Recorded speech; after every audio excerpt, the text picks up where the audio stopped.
Pues bienvenidas, un gusto continuar en esta segunda sesión del curso Teología Afrofeminista. Doctora Gabriela, muchas gracias por acompañarnos. Hola, buenas noches a todas, a todos aquí, los compañeros que también nos acompañan. Pues vamos a la segunda parte de este seminario. Si recuerdan, la vez pasada revisamos cómo se construía la categoría de negro, ¿no? Cómo se construyó esta idea de negro y cómo se vinculó con la idea del mal, con la idea de pecado, como una construcción colonial que venimos arrastrando hasta nuestros días, pero que también ha tenido elementos teológicos, ¿no? Ahí jugando.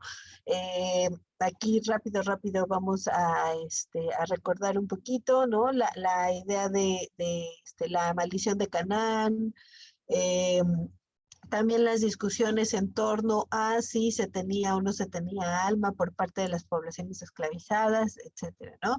Las religiones afro siempre fueron tildadas como algo maligno o como algo fuera de la buena religión. Y lo que vamos a hacer hoy es hablar ya más específicamente de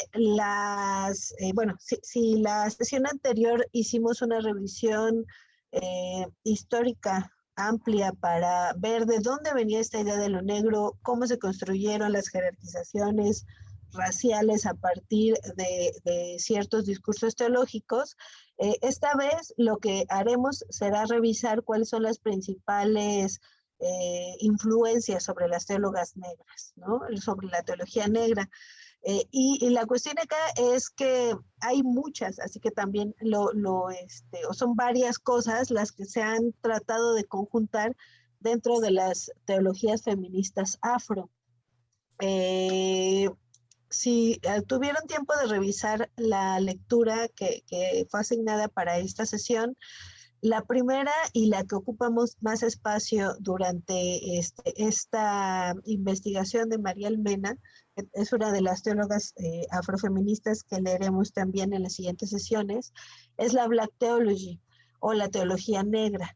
Este movimiento es importante y el Black Power y otros que iremos revisando acá como el panafricanismo y la negritud, porque justamente será una forma de reivindicar la palabra negro, ¿no? Si lo negro históricamente y a partir de este parámetro colonial había sido construido como lo malo, como lo ligado al pecado, lo negativo, se utiliza para hablar de lo que es inferior, como la palabra denigrar que habíamos acá puesto de ejemplo. Estos movimientos van a buscar reivindicar la palabra negro, ¿no? Van a hablar del orgullo negro, del poder negro, el feminismo negro, etcétera, ¿no? Y en este caso está la Black Theology. ¿Qué es la Black Theology? Es un movimiento teológico relacionado con la lucha de los movimientos civiles en Estados Unidos y contra el segregacionismo que había todavía en Estados Unidos, ¿no?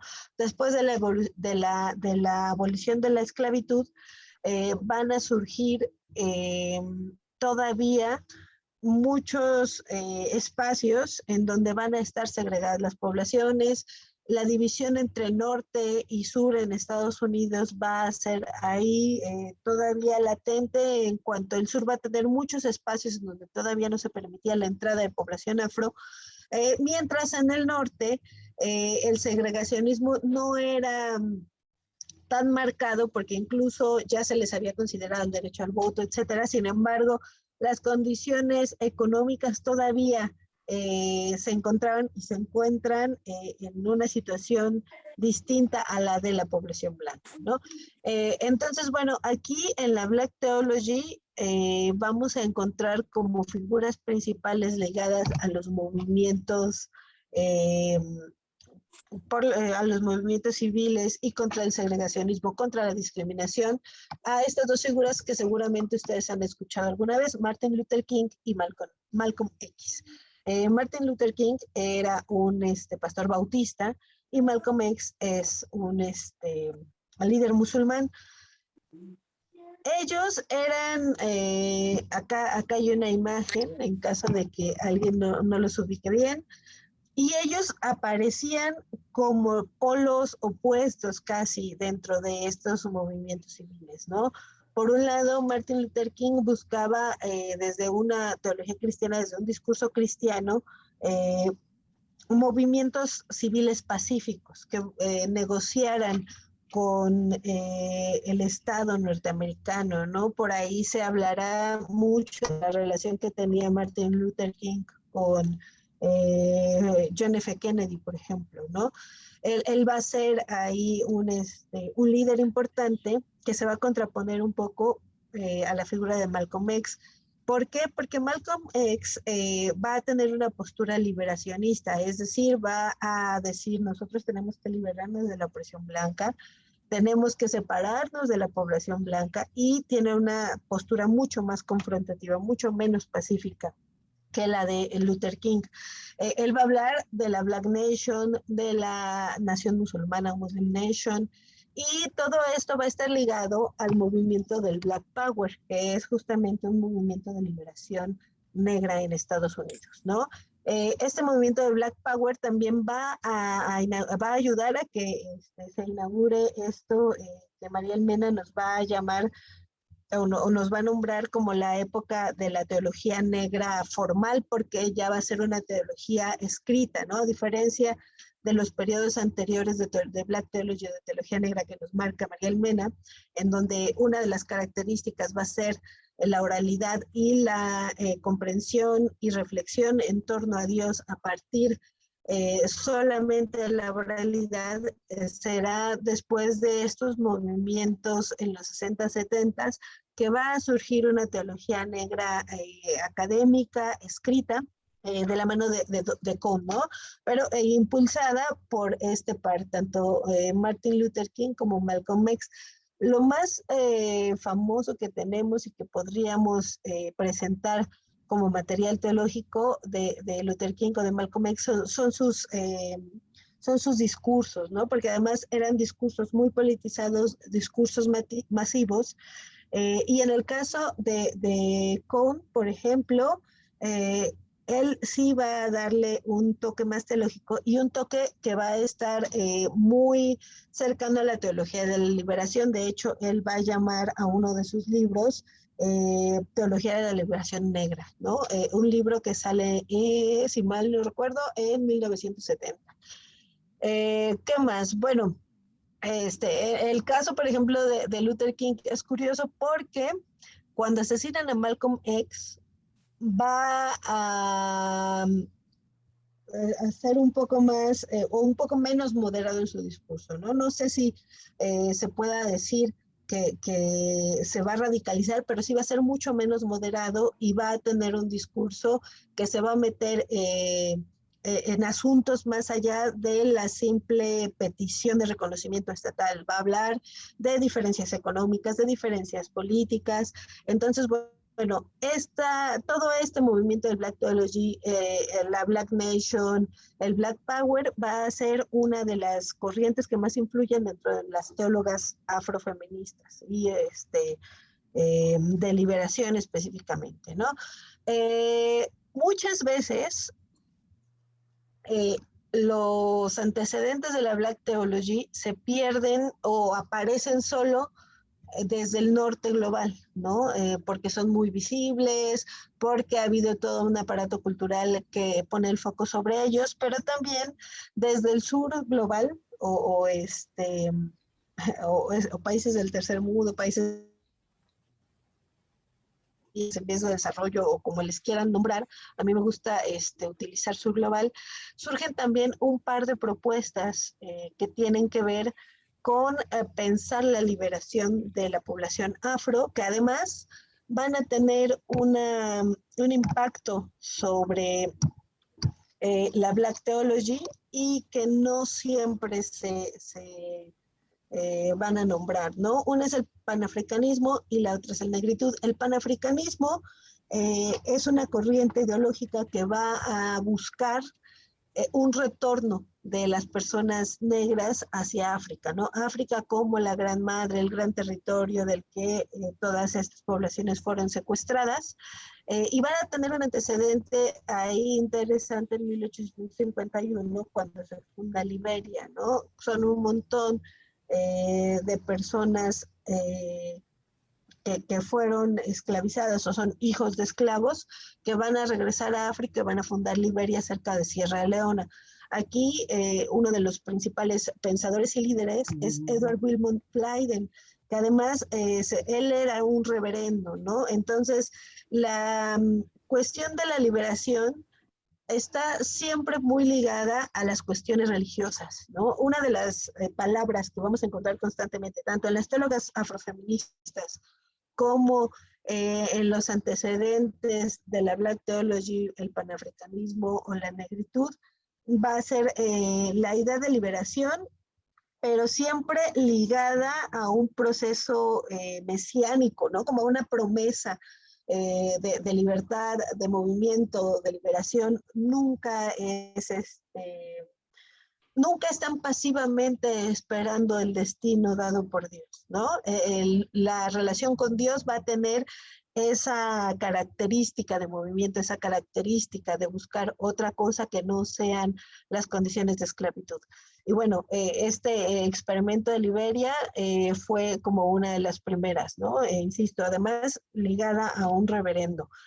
Después van a venir en 1900 ya para empezar el siglo XX, Dubois y el Congreso Panafricano, ¿no? Aquí este movimiento va a crecer mucho más, se van a buscar o se va a pensar la raíz de las personas afrodescendientes más allá del esclavismo, ¿no? Entonces, el lugar en donde se supone que tenían que encontrar toda esta liberación era África. Sin embargo, va a haber también este tipo de voces desde, como les decía, el sur global, en este caso, Jamaica, Martinica y otros países u otras islas en el Caribe. Acá vamos a tener como líder a Marcus Garvey, que es igual el más conocido porque él va a fundar la Asociación Universal de Desarrollo Negro, lo puse en español, y la Liga de Comunidades Africanas, que va a ser una de las, o van a ser las asociaciones de negros con más cantidad de personas afiliadas, ¿no? Y van a tener esta idea justamente de buscar la liberación a partir de las raíces afro, ¿no? ¿Cuándo va a crecer también de manera muy grande este movimiento panafricanista? Es cuando Marcus Garvey llega a Nueva York, cuando el movimiento empieza a crecer también de manera muy preocupante para el gobierno estadounidense, meten a la cárcel a Garvey, ¿no? Ya tenían su periódico The Negro, The New Negro, etcétera.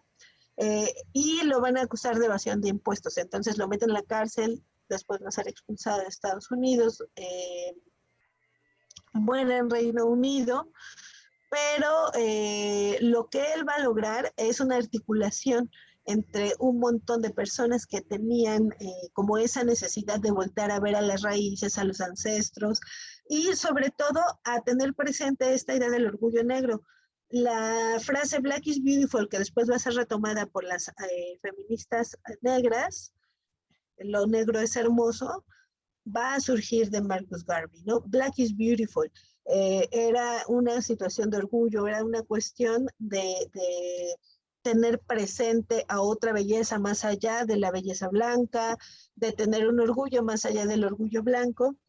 Y bueno, él también va a tener no nada más esta idea de retorno a África, él va a ser parte también fundadora de esta idea del Rastafari, ¿no? ¿Qué es esta idea del Rastafari? A partir de la Holy Bible, que es una Biblia para hombres negros, se llama así The Black Man's Bible, escrita por Robert Attlee, en donde se va a dividir en 4 libros y en esos libros van a escoger ciertos pasajes de la Biblia para hacer unas reinterpretaciones en donde se va a hablar de un líder negro, de un nuevo Mesías negro, ¿no? Que va a venir, por ejemplo, ahí Marcus Garvey va a ser un hombre de Dios, ¿no?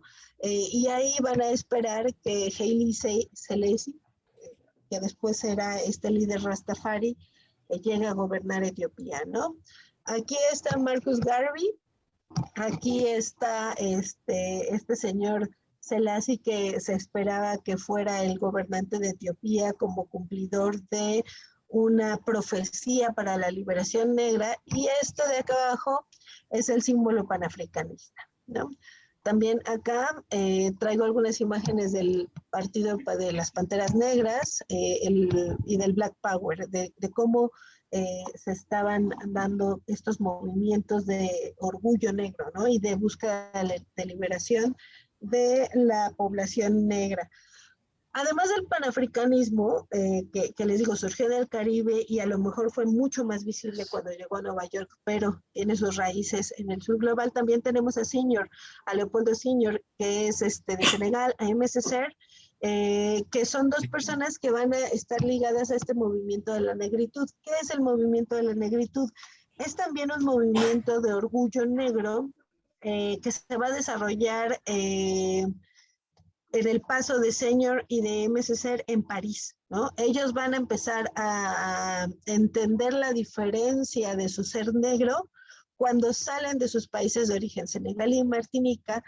¿Por qué? Porque van a empezar a sufrir la diferencia, la exclusión, la discriminación por su tono de piel. No importa que sean personas que han estudiado, que sean artistas, escritores, van a estar ahí constantemente siendo cuestionados, rechazados y vistos como raros en la metrópoli, en el país que hizo colonias, sus propios territorios, ¿no? Ellos, ¿qué van a hacer? Ellos van a hablar de la negritud como algo de lo que hay que enorgullecerse, valga la redundancia, ¿no? Porque ya mencioné mucho orgullo, pero era como la palabra que ayudaba además como a redignificar este tono de piel, ¿no?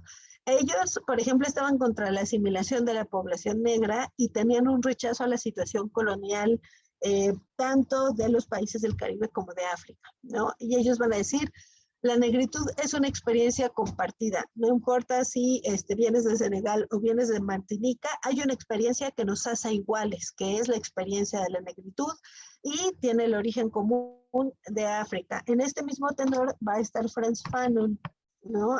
Frantz Fanon también es de Martinica y él va a pasar por una experiencia muy parecida, ¿no? Incluso va a hablar mucho de ello en Piel Negra, Máscaras Blancas o en Los Condenados de la Tierra. Y él va a luchar en movimientos de liberación de las colonias africanas en los 60. Todos estos movimientos, tanto el ubicado en el norte como los movimientos por los derechos civiles en Estados Unidos, como todos estos movimientos de liberación colonial desde el panafricanismo y la negritud, van a tener como punto de partida también esta creencia en Dios. Además, estamos hablando de personas que ya tenían cierta evangelización cristiana, ¿no? A pesar de que hablaban del retorno a África, el caso, por ejemplo, de los Rastafaris, hablaban del retorno a África, después va a llegar este líder mesiánico Selassie, pero tienen componentes cristianos, van a hablar de Dios, van a hablar del Mesías, van a hablar de la liberación. Entonces, bueno, esta es parte importante de la base de la Black Theology, ¿no? Específicamente de muchos movimientos, además políticos negros, ¿no? Otra cosa que se me estaba pasando, en la época de Martin Luther King y Malcolm X, lo que ocasionaba revueltas de la población afro era que la policía asesinaba adolescentes, ¿no? Entonces las grandes revueltas que va a haber en esa época va a ser en los 60, va a ser por la brutalidad policíaca contra la población negra, ¿no? Si nosotros vemos lo que ha pasado en los últimos años con el Black Lives Matter, en realidad no hay una gran diferencia sigue siendo brutalidad policíaca contra una población racializada en condiciones además de precarización específicas, en donde el brazo armado del Estado, que es la policía, va a asesinar a esta población que ha sido construida históricamente con todas las consecuencias económicas, políticas y teológicas que eso trae como desechables o como menores, ¿no? Bueno, después de la Black Theology, que además, insisto, surge en este contexto de necesidad de liberación de un pueblo, viene la teología de la liberación, o más bien se da a la par de la teología de la liberación, que es otra de las grandes influencias de la teología afrofeminista. Seguramente quienes participan en este seminario saben ya de teología de liberación. No sean malitos, pueden cerrar sus micrófonos, gracias. Bueno, así que lo voy a pasar muy rápido, ¿no? La teología de la liberación surge a partir del Concilio Vaticano II, parte de esta reforma de la doctrina social de la Iglesia Católica, en donde van a hablar de la opción preferente por los pobres. Ahí habrá un debate si la opción es preferente o no es preferente. La versión oficial es que es una opción preferente por los pobres. Habrá algunos teólogos que dirán no es preferente, es opción directa. Y bueno, de las cosas que me parece importante resaltar acá es el cambio de idea de pecado, no nada más como una falta individual a la palabra divina o a la ley de Dios, sino como un pecado estructural e histórico que va a basarse en esta idea de injusticia social, ¿no? Otra de las cosas que me parece importante es el desarrollo de las SEPs, las comunidades eclesiales de base. ¿Por qué? Porque en este trabajo con las comunidades eclesiales de base es en donde también van a empezar a surgir un montón de otras teologías, además de la primera teología de la liberación, la teoría de la liberación feminista, la teoría de la liberación gay, lesbiana, la teología de la liberación afro, van a nacer justamente de este intercambio entre las personas con formación teológica y el trabajo con las poblaciones, ¿no? Entonces creo que las SEPs a partir de la teología de la liberación van a ser determinantes para el desarrollo de la teología afrofeminista. La teología de la liberación ya sabemos que abreva el marxismo, del materialismo histórico y el materialismo dialéctico, van a rescatar por ahí ciertas partes de la Biblia que hablen de liberación, que hablen, por ejemplo, de la condena de las personas que roban el salario a los trabajadores, etc. Y bueno, el ver, juzgar y actuar, que es en términos generales el método de la teología de la liberación, se va a repetir también en las teologías afrofeministas, ¿no? Ver, juzgar y actuar. Por eso las teologías afrofeministas serán tildadas como otras teologías de liberación, como la que vimos en el curso pasado, la queer, como contextualistas, ¿no? Porque no se trata nada más de hacer una nueva exégesis o desarrollar hermenéuticas específicas, sino también de cómo se libera a la población con la que se está trabajando. Y bueno, acá puse a un par de personajes muy conocidos de la teología de la liberación latinoamericana, Gustavo Gutiérrez y Leonardo Boff. Otra de las ramas de las que va a abrevar la teología afrofeminista es del Black Feminism o el feminismo negro. Hay por ahí una cuestión curiosa entre las teólogas feministas y las teólogas que no sabían si llamarse feministas o no, y las feministas como tal, ¿no? Había como cierto resquemor.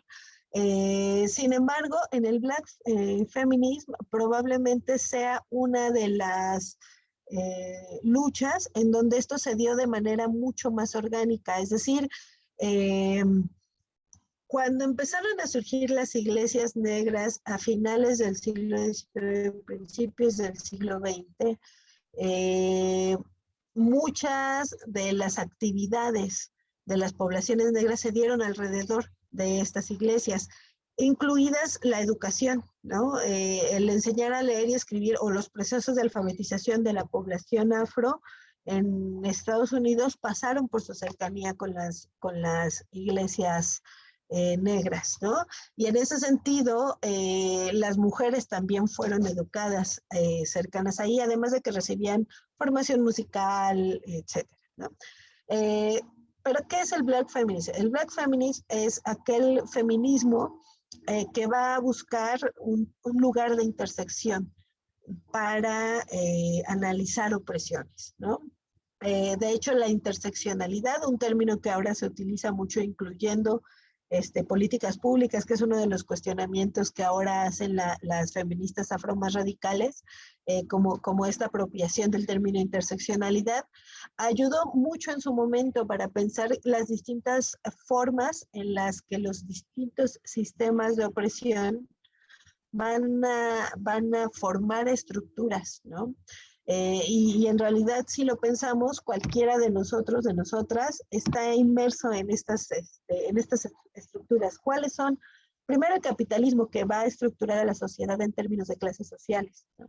Después, el patriarcado, que va a jerarquizar de acuerdo al género, los varones con preeminencia sobre las mujeres, y la colonialidad, que va a llevar adelante procesos de jerarquización racial o de etnización, es decir, a partir de convertir a ciertas poblaciones en etnias, se les va a jerarquizar dentro de un esquema eurocéntrico o blancocéntrico, si queremos decirlo así, o norcentrado también le llaman, ¿no?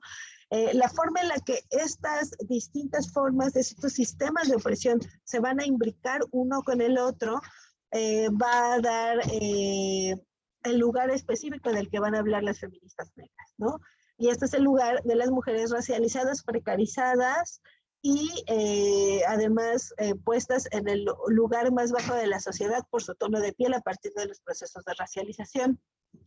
Desde ese lugar es desde el que surge el Black Feminism. ¿Qué es lo que pasa con el Black Feminism?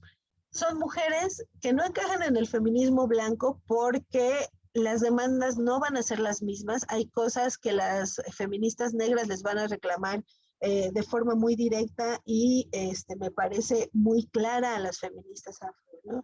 Que es, por ejemplo, ¿quiénes cuidan a sus hijos mientras ustedes están dedicadas a actividades políticas? Mujeres negras, ¿no?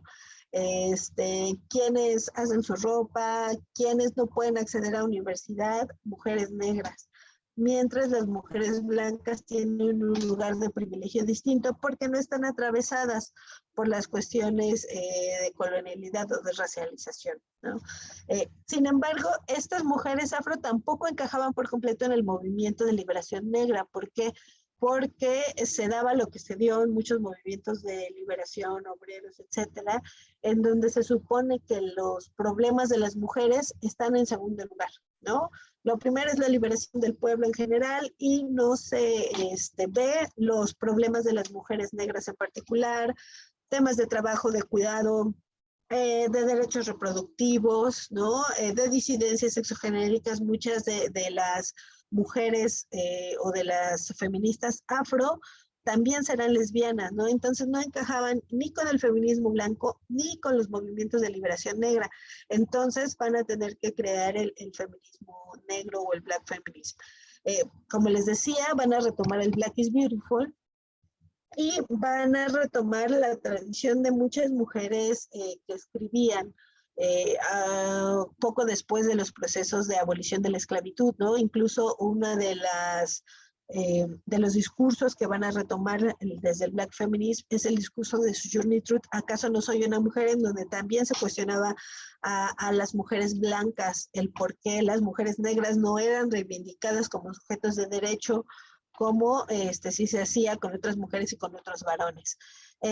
Aquí también me parece importante hablar de la relación que hay de estas mujeres afro con las mujeres del sur global, porque desde finales del siglo XIX ya había mujeres afrofeministas que venían del Caribe, igual participaron en movimientos panafricanistas, participaron en movimientos de liberación por los derechos contra la segregación, pero venían desde el Caribe, sobre todo del Caribe, ¿no? Entonces, en estos tránsitos, en este ir y venir, hay una relación constante.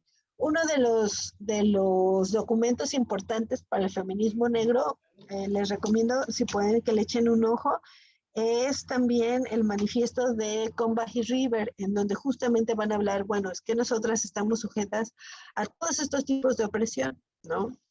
Ya hemos estado también presentes en todo tipo de luchas, sin embargo, seguimos en el mismo lugar. No se da valor a todo este trabajo, tanto salariado o no salariado, como el trabajo político, ¿no? Entonces, bueno, el Black Feminism va a ser así súper importante para las teologías afrofeministas. Angela Davis y Audre Lorde, que son acá estas dos mujeres que están en las imágenes, van a ser retomadas con mucho énfasis en todas las obras, ¿no? Es casi imposible que Angela Davis no aparezca en la obra de las teólogas afrofeministas. Está presente en muchas de ellas. Y sobre todo, me parece por el libro Mujeres, Raza y Clase, que es como el libro más icónico de Angela Davis. Tiene otros de la abolición de las cárceles, etcétera, pero Mujer, Raza y Clase me parece que hace o deja muy claro cómo han sido las condiciones de las mujeres afro. Otra de las raíces de la teología feminista afro es la teología feminista de liberación, ¿no? Esto puede parecer obvio, pero es necesario como mostrarlo o nombrarlo, ¿no? ¿Qué es la teología feminista de la liberación? La teología feminista de la liberación es una teología hecha por mujeres, que no empezó siendo necesariamente feminista, ¿no? Las teólogas se incorporaron a las escuelas de teología con muchas restricciones. Por ejemplo, no podían tomar las mismas materias que tomaban sus pares varones. Siempre ha estado problematizándose desde este punto de vista cuál es el lugar de las mujeres en las iglesias, ¿no? Como teólogas, como pastoras, como ayudantes. Las mujeres han sido protagonistas en las iglesias, a todos, para sostener a las iglesias. Sin embargo, todo se queda en labores de cuidado, labores poco reconocidas, y no se había dado como un movimiento tan fuerte de cuestionamiento a las élites de las distintas denominaciones como desde que las teólogas se asumen como feministas. Ellas van a hablar de las mujeres como sujetos de exégesis y como productoras de pensamiento teológico, es decir, desde la posición mujer, las interpretaciones que se pueden hacer de los textos sagrados son distintas. También van a hablar, como teólogas de liberación, de las mujeres pobres. Y aquí van a echar un poco de pleito a los teólogos de liberación, porque van a decir, nosotras no estamos hablando de un pobre abstracto, ¿no? De un pobre que está en cualquier condición. Vamos a hablar de mujeres pobres, de sujetos concretos, con problemas muy específicos. Por ejemplo, los problemas de violencia sexual, ¿no? Que eran invisibles para los teólogos de liberación, van a estar muy presentes para las teólogas de liberación.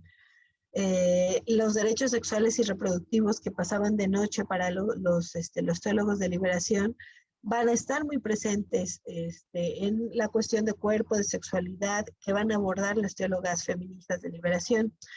Y bueno, acá hice un cuadrito extra en donde quería como hablar de qué temas habla la teología feminista de liberación, a qué temas van a referir. Primero, a lo femenino y la divinidad, es decir, si Dios es hombre o mujer, van a, por ejemplo, hacer pequeñas cosas que a muchas personas hasta la fecha los sacan de quicio, como en vez de decir Dios, dar gracias a Diosa, ¿no? Hablar de Diosa Madre. Entonces, van a empezar a interpretar la parte femenina de Dios desde distintas denominaciones, ¿no? Creo que eso lo habíamos comentado también en otro seminario, sí, el Espíritu Santo es una parte femenina de Dios, como decían las beguinas, o si van a hacer énfasis en el marianismo como la parte femenina de lo divino, etcétera, ¿no? Entonces, este va a ser uno de los temas que van a estar ahí abordando las teólogas. Otra es la exégesis desde el punto de vista feminista. Es decir, van a adoptar categorías desde el feminismo. La primera, por ejemplo, es género, sexo, cuerpo, experiencia de mujeres para interpretar los textos bíblicos o los textos sagrados. Esto también pasó por lo que les decía hace un rato de cómo las feministas y las teólogas tenían ciertos resquemor en acercarse, pero fueron encontrándose en campo, no fueron encontrándose en los mismos espacios, en las mismas comunidades en las que trabajaban y compartían experiencias de violencia, compartían experiencias de atención a mujeres muy precarizadas, etcétera. Entonces, ahí es donde también van a empezar a intercambiar material académico, ¿no? Y va a empezar a realizarse esta relectura a partir de categorías del feminismo como tal.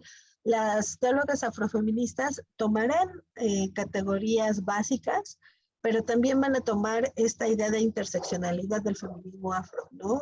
Cómo se intersecan los sistemas de opresión para hacer también estas interpretaciones. No serán muy críticas con las interpretaciones blancas respecto a la Biblia, por ejemplo. Van a hablar de la liberación, ya saben, ese es como un tema importante, la liberación, en este caso de las mujeres precarizadas. Y van a hablar también de las posiciones marginales de sujetos como gays, lesbianas, queer, afro, como experiencias de divinidad, es decir, como parte de la creación de Dios, ¿no? Y bueno, una de las cosas que también se van a repetir constantemente es esta idea del cuerpo como territorio de salvación.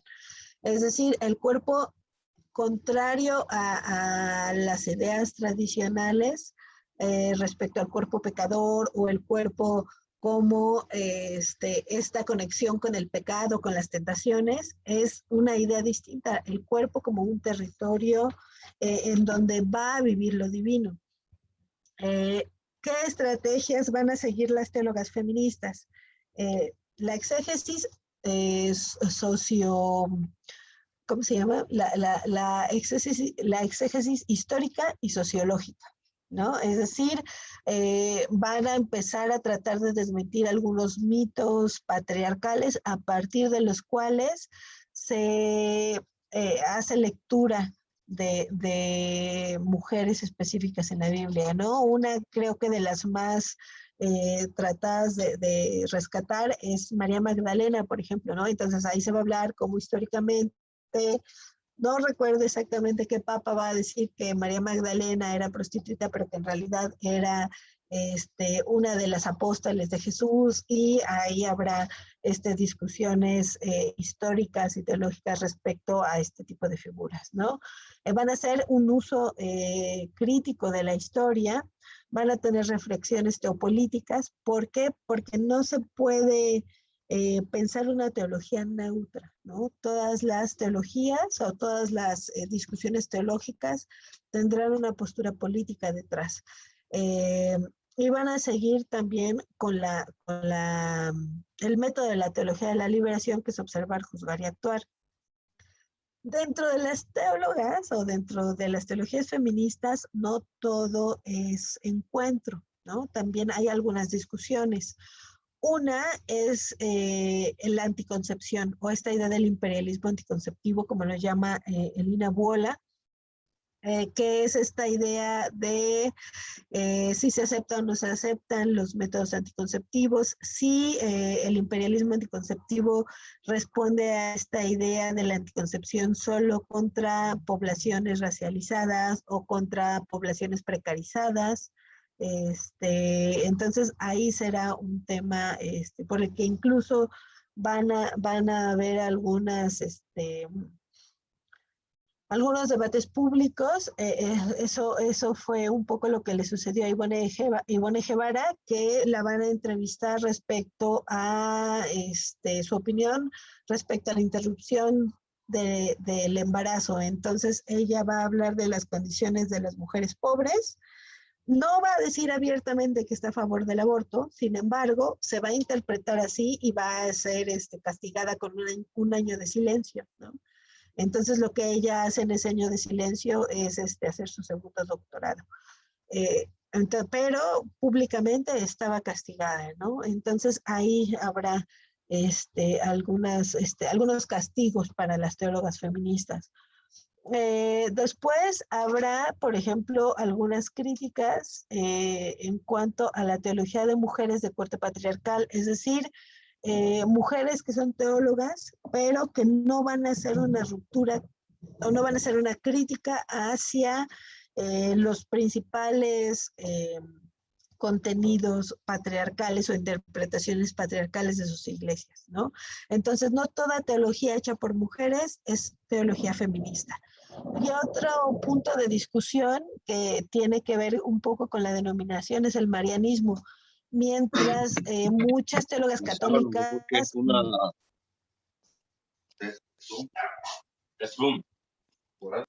Hola, hola. A ver, creo que ahí estamos. Mientras muchas mujeres, mientras las teólogas católicas feministas van a hacer una reivindicación de María como esta mujer que tuvo capacidad de decisión, que tiene una capacidad de agencia, etcétera, para las teólogas de denominaciones protestantes no se tiene que seguir esta idea de María, ¿no? Por ejemplo, Marcela Altaúz-Wright va a ser muy radical en ese sentido, va a decir, no, María es una figura que tenemos que desechar desde las teologías feministas porque se trata de una mujer que solo siguió los mandatos de un patriarca o de un Dios interpretado como desde el punto de vista más patriarcal, ¿no? Entonces, bueno, ahí estará esta discusión. Por ahí Elina Bola tiene un artículo que está interesante respecto a estas visiones o estas discusiones teológicas feministas en torno al marianismo. Acá lo que harán las feministas afro o afrofeministas va a ser hablar muy específicamente de las cuestiones coloniales de los procesos de racialización y de la situación de las mujeres negras dentro de las iglesias, ¿no? Van a incorporar también algunas otras cosas que vamos a ver más adelante. Bueno, otra de las raíces de las teólogas afrofeministas son las religiones de origen afro, ¿no? ¿Qué es lo que van a rescatar de estas religiones de origen afro? No es que las teólogas vayan a renunciar, son cristianas o vayan a renunciar a su cristianismo, como ocurrió en otros lugares, ¿no? Ellas lo que van a hacer es tratar de traer elementos de las religiones de origen afro. Una es la relación con la historia de diáspora, es decir, con todos los procesos de esclavitud que padecieron sus pueblos y la relación con los ancestros, ¿no? A lo mejor a primera vista podría parecer que no tiene sentido, pero a partir de ideas como la resurrección van a poder también encontrar puntos de diálogo con esta idea de los ancestros que es muy presente, está muy presente en las religiones de origen afro, ¿no? Otra cuestión, el rescate de la cosmovisión amplia, es decir, una visión mucho más centrada en la naturaleza, en toda la creación, ¿no? O identificar la creación de origen divino más allá del ser humano, ¿no? En ese sentido es mucho más antropocéntrica, va a tener una relación también ahí cercana con el ecofeminismo, que además era curiosamente ligado al animismo de las religiones de origen afro, ¿no? Entonces de repente hay ahí un cierto prejuicio de que las religiones afro son animistas, pero en realidad las teólogas afro van a decir, bueno, es que esto tiene que ver con toda la creación divina y con cómo el ser humano tiene que relacionarse con toda la creación divina y no nada más centrarse en sí como la imagen y semejanza de Dios. Tiene que haber una cosmovisión más amplia que también tenían presente las religiones de origen afro. Esto que he repetido, pero que no deja de ser importante porque cuando ya veamos la siguiente semana las obras de las teólogas feministas, lo vamos a ver de nuevo. El cuerpo como lugar de habitación y relación con lo divino, ¿no? El cuerpo no como ese lugar del mal, no como ese cuerpo hipersexuado que se había construido desde parámetros coloniales sobre los cuerpos de los hombres y las mujeres afro, sino como el lugar en donde habita lo divino y desde donde ellas se van a relacionar con lo divino. Entonces, el cuerpo va a ser un lugar fundamental. Y la otra es esta idea del macroecumenismo. Aquí van a hacer una crítica al ecumenismo como tal, porque el ecumenismo se tratará de un diálogo de las iglesias, no sé cómo llamarla, de las iglesias reconocidas como religión o de las religiones del libro.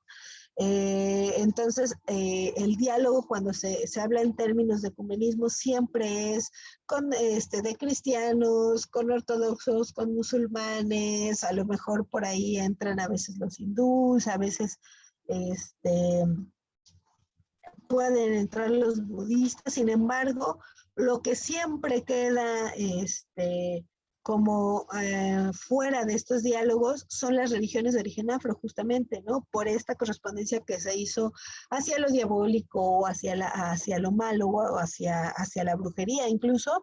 Entonces, ellas van a estar por este macroecumenismo, en donde también entren estas otras posiciones que por la ideología colonial va a dejar fuera a todas las personas que están siendo parte de estas religiones, ¿no? Entonces ellos van a decir, tenemos que tener este diálogo con las religiones que han sido menospreciadas o ni siquiera consideradas religiones dentro de los siglos de pensamiento teológico que tenemos, ¿no? Y este macroecumenismo también pasa por el rescate de las tradiciones orales, etcétera. Luego, el otro punto desde el que parten las teólogas afrofeministas van a ser los movimientos de liberación contemporáneos. Como teólogas feministas parten de la experiencia, como teólogas afro parten de la historia de sus pueblos, y como teólogas de liberación van a estar muy ligadas a los movimientos políticos de su época, ¿no? Que es la nuestra. Y en ese sentido, ellas están muy presentes con movimientos antirracistas, por ejemplo, con movimientos de petición de reconocimiento frente a estados nacionales, el movimiento de defensa de la tierra y el territorio, o la defensa de los recursos naturales. En ese sentido van a estar ligadas también a los movimientos anticapitalistas o antiglobalistas incluso. Y bueno, van a estar ligadas, por supuesto, a los feminismos afro o los feminismos de defensa de la vida de las mujeres precarizadas, ¿no? En ese sentido también van a estar o van a participar de movimientos contra violencia contra las mujeres o hacia las violencias hacia las mujeres. Van a estar también ahí discutiendo las cuestiones de los derechos sexuales y reproductivos de las mujeres, sobre todo de las mujeres afro, de las mujeres precarizadas, contra el feminicidio, ¿no? Por ejemplo, acá en México la población afro no es tan visible como quisiéramos, pero las colectivas afro ya están participando de las movilizaciones contra el feminicidio, por ejemplo, ¿no? Y bueno, en términos generales, si se dan cuenta, no son poquitas cosas las que van a ir conformando los antecedentes bueno, porque además no puse el antecedente más obvio, ¿no? Que son los libros sagrados, la Biblia, en el caso de las que leeremos que son cristianas, son su base, ¿no? Son mujeres cristianas que no niegan su fe en Cristo, que no niegan su pertenencia a las denominaciones de sus iglesias, que se dedican a hacer teología, pero que además están incorporando toda esta serie de cuestiones, tanto el pensamiento feminista laico como la teología feminista de liberación. están incorporando los movimientos políticos de liberación de los pueblos esclavizados, tanto echando la mirada hacia los movimientos ancestrales de liberación de sus propios lugares de origen, como hacia los otros más conocidos como son la lucha por los derechos civiles de la población afro en Estados Unidos, el panafricanismo, la negritud. Van a conocer muy bien también a la teología de la liberación y no van a dejar tampoco de lado la participación en movimientos sociales y políticos, ¿no? Porque al final, insisto, como teólogas de liberación van a estar muy cercanas a sus comunidades. Incluso si pensamos en las teólogas afro-norteamericanas, ellas siguen participando activamente en el movimiento como el Black Lives Matter.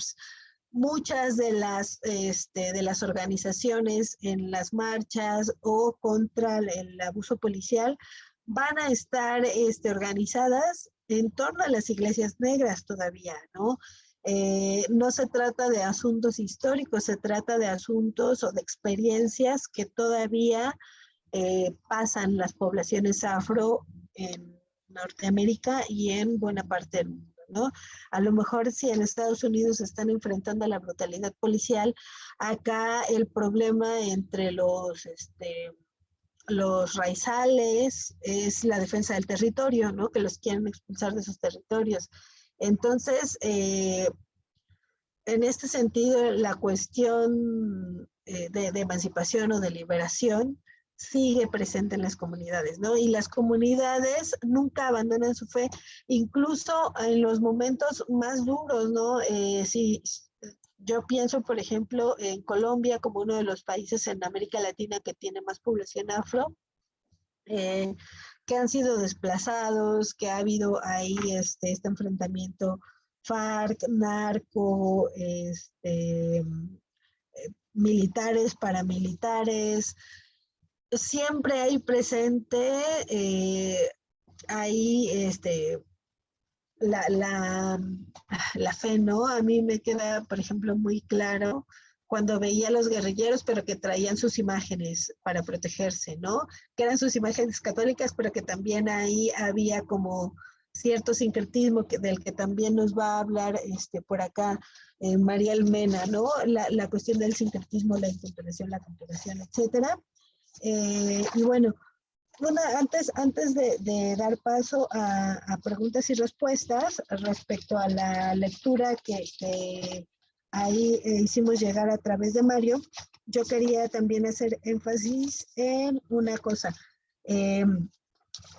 De un montón de textos que yo he buscado para estudiar a las teologías afrofeministas, me parece que ella es la única que hace esta tipología de teologías, ¿no? La teología negra cristiana de denuncia, la teología negra cristiana macroecuménica, la teología afronegra cristiana de la autonomía y la teología feminista negra. Yo no he encontrado a alguien más que lleve a cabo esta tipología, ¿no? Entonces me parece importante echarle ojo.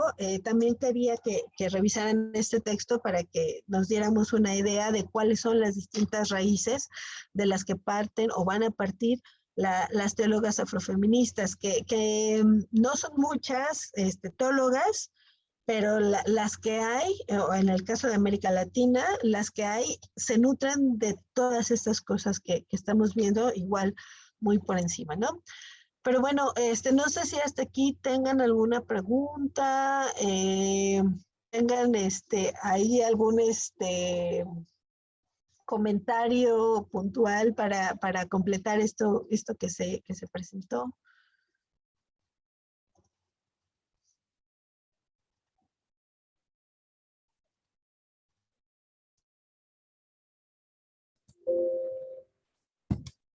¿Quién se anima a comentar algo? ¿Tuvieron tiempo de revisar la lectura que enviamos ahí a través de Mario?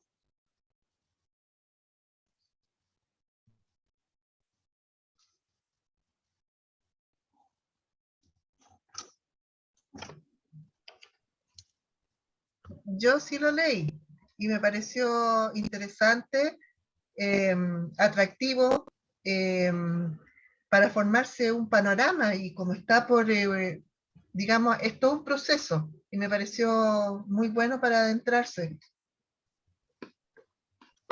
Sí, justo, ¿no? Es un proceso que además, a lo mejor ahora que ya tenemos los documentos por escrito, ya va quedando un poco más claro, ¿no? Cómo se desarrolla la historia, etcétera. Pero también hay un buen de información, o muchísima información que se fue perdiendo en el camino por la cuestión de la oralidad, ¿no? O que se fue transformando en el camino por la cuestión de la oralidad. Que también me parece como una cuestión interesante, porque no se trata de que las poblaciones afro no hayan pensado a Dios o no hayan tenido reflexiones en torno a lo divino.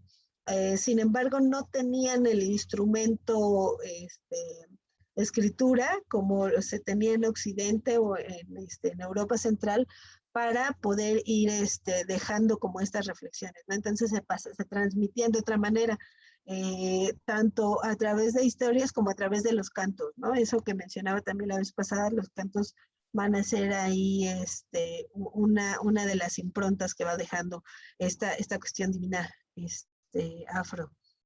Pablo. Buenas tardes, primero, ¿verdad? Saludarlos todas. Gracias, doctora. Una pregunta que me viene luego de escuchar lo que nos comparte hoy es sobre, digamos, las categorías, ¿verdad? Las categorías que estos movimientos, sobre todo en Estados Unidos, estos movimientos de liberación, de orgullo, hayan podido utilizar en este proceso, digamos, de colonial, liberacionista. No sé si pudiéramos hablar sobre una liberación también del lenguaje, ¿no? Por ejemplo, estos movimientos que se nombran a sí mismos como tales, venga, el Black Power, etcétera, ¿no? Afrofeminismo, etcétera. O sea, ¿en qué medida, digamos, o no sé si haya un proceso, digamos, de liberación también del lenguaje para pasar a otro tipo de categorías, si es que las que se usan, pues vienen de este sistema hegemónico, digamos. Pues no sé si me explico. Por supuesto está este asunto de la resignificación, ¿no? O sea, usar la palabra negro de otra manera, digamos. Pero no sé si haya un proceso o si solo sea la resignificación de esa categoría, digamos, ¿no? A lo mejor el movimiento lo toma, ya no es más una categoría opresiva, elitista, ahora es otra cosa, o si hay un proceso para dejar atrás esas categorías para usar otras, venga. No sé si hay algo como eso, no sé si me expliqué. Gracias.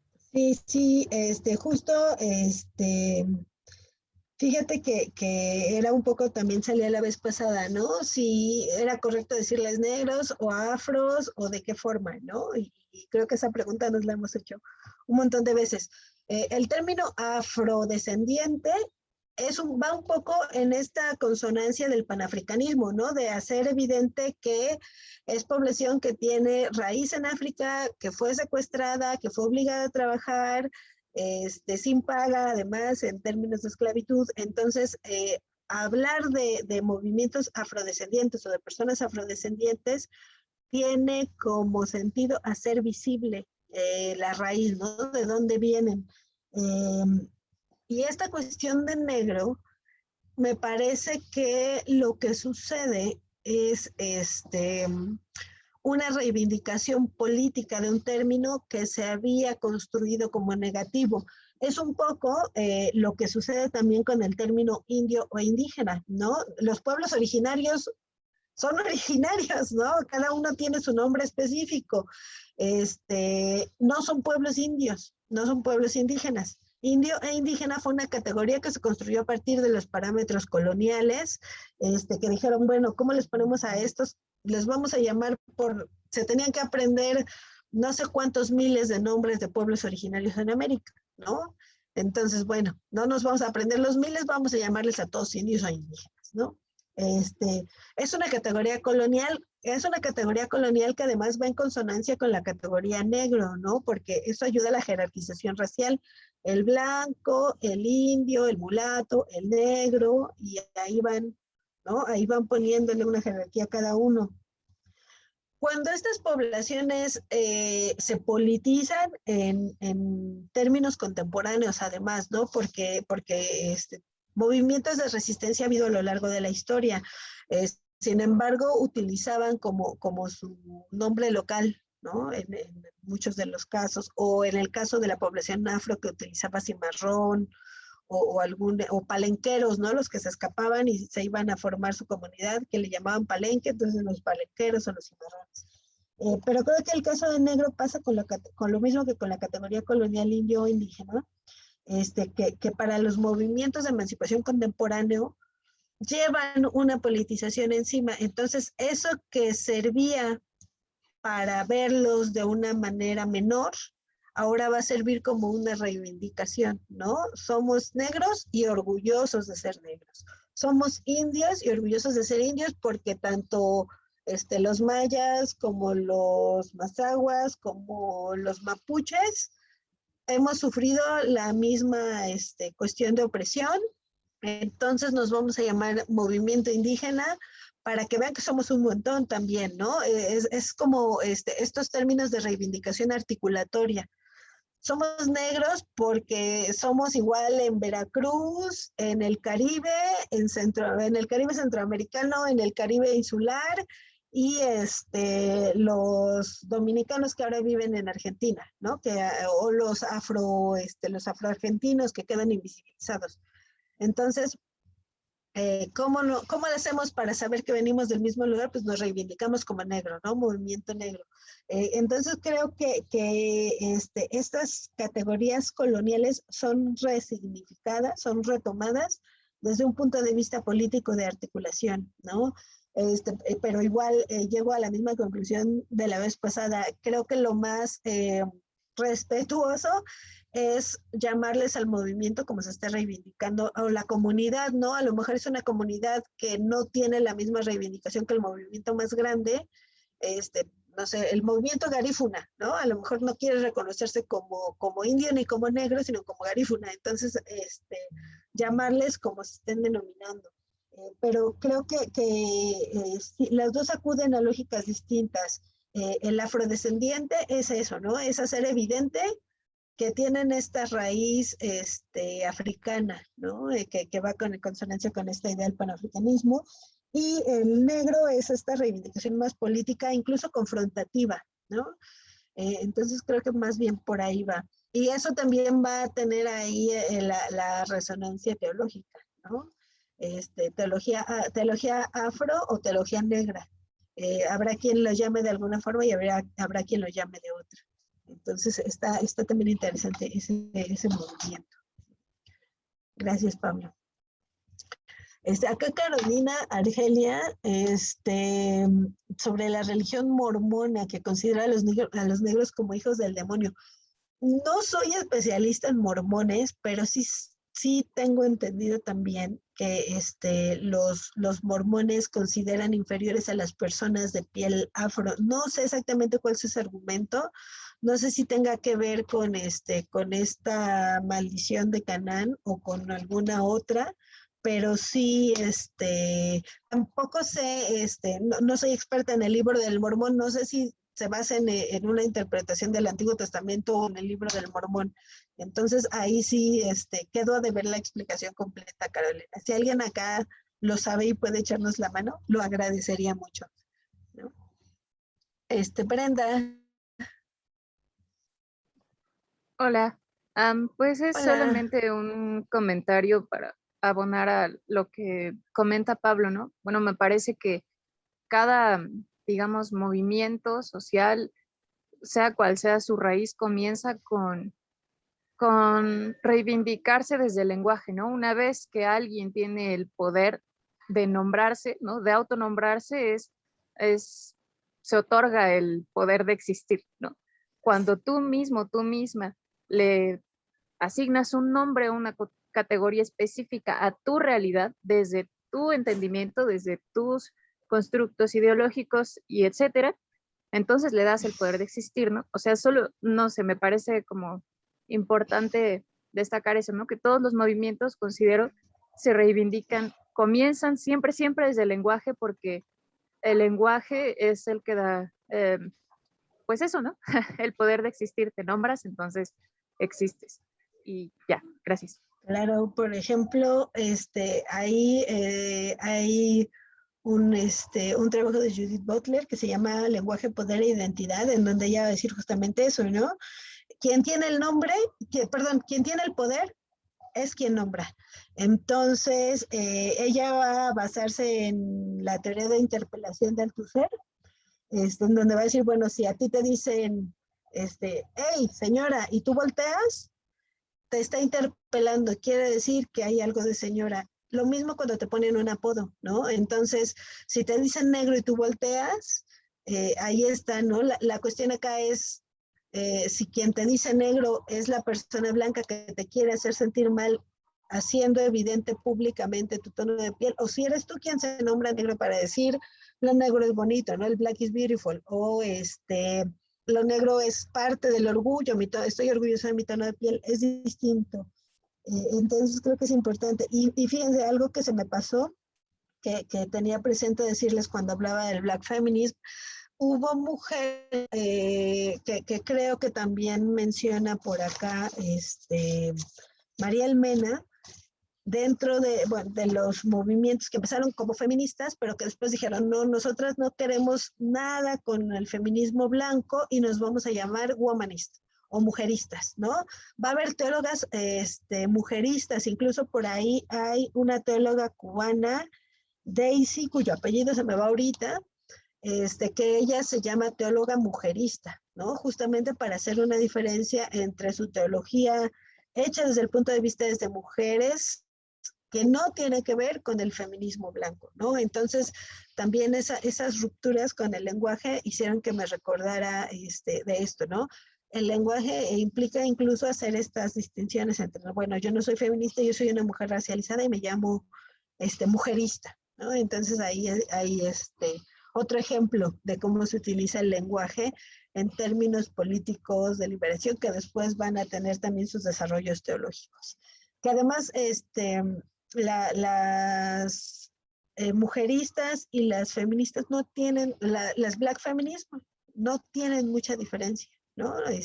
Están hablando desde los mismos lugares de opresión, la racialidad, la precariedad, o el lugar de clase, su lugar como mujeres en estas poblaciones, es exactamente el mismo, ¿no? Entonces, parten como desde la misma base, pero no quieren nombrarse feministas, quieren nombrarse mujeristas.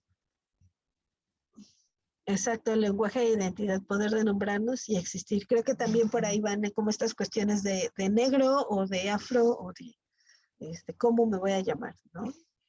Son reivindicaciones políticas.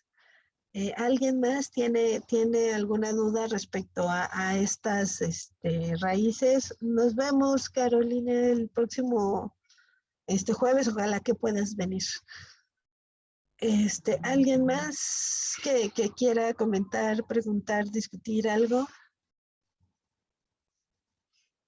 Más o menos ahí fueron quedando claras las diferencias. Por ejemplo, la teología de la liberación, la Black Theology, la negritud, el panafricanismo, la teología feminista.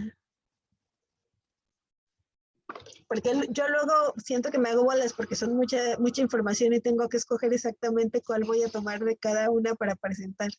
Entonces, disculpen si hago mucho lío.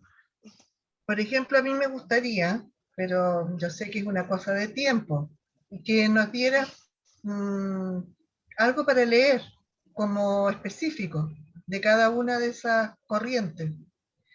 Obvio que no es un libro gigante, pero no sé, algún artículo, algo, y así uno pudiera ver más o menos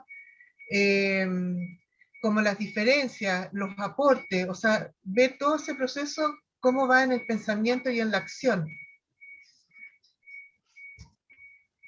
Sí, si quieres, puedo mandarte vía Mario como un textito chiquito de cada una de las corrientes, ¿no? Para que quede más claro, porque tampoco, creo que tampoco hay uno que los nombra a todos. El más completo que yo desde las teólogas afro es el de María Almena, ¿no? Porque habla de la Black Theology, medio habla de la teología de la liberación, pero como siento como que ella lo da como algo implícito, ¿no?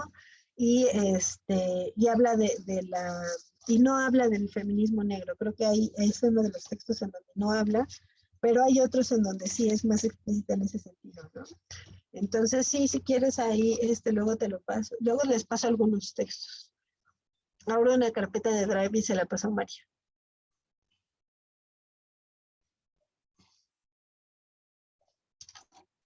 Ay, si me escuchan, me veo.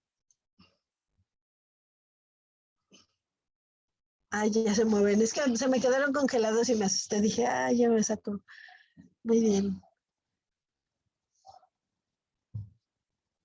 ¿Alguien más?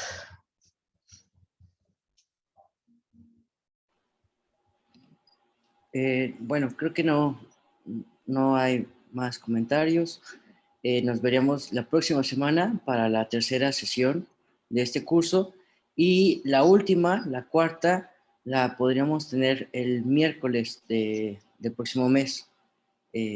Podría ser una sugerencia.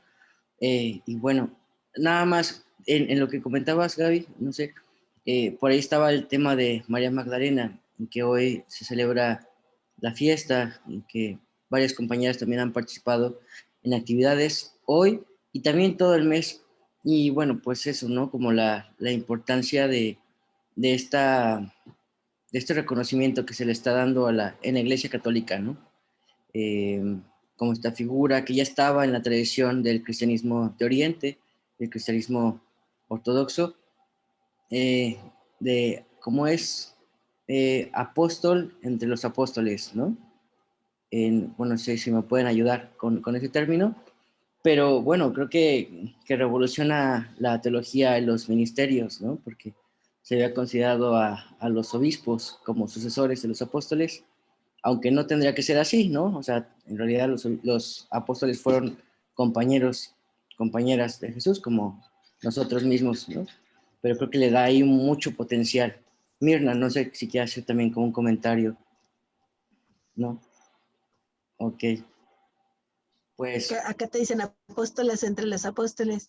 Es que además mira, no sabía lo de María Magdalena, qué bonito.